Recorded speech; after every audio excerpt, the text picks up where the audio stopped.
Hello दोस्तों, आप सबके बीच में बहुत ही प्यारा सा नाच गीत लेके आई हूँ। ये नाच गीत हंसी मजाक का है। हंसी मजाक नहीं, रियल है। अभी आज के युग में शादी ब्याह हो जाता है तो माँ बाप का बच्चे लोग सुनते कहाँ हैं। तो उसी माध्यम से नाच गीत है, आप लोग सुनिए, उसके बाद कमेंट में बताइए कि ये गीत कैसा लगा।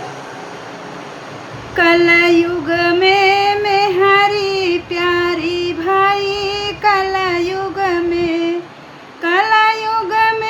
मेहरी प्यारी भाई, कलयुग में अरे मेहरी के आवई चाट चाउमिनिया, चाट चाउमिनिया, अरे माई के बासी खिचड़िया धरी, कलयुग में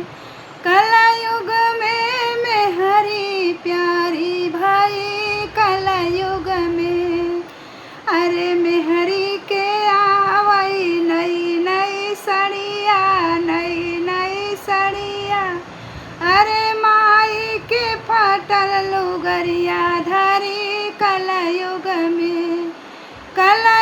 में मेहरिया प्यारी भाई, कलयुग में अरे मेहरी के आवई बेड सोफा, बेड सोफा, अरे माई के टूटल खटियावा धरी, कलयुग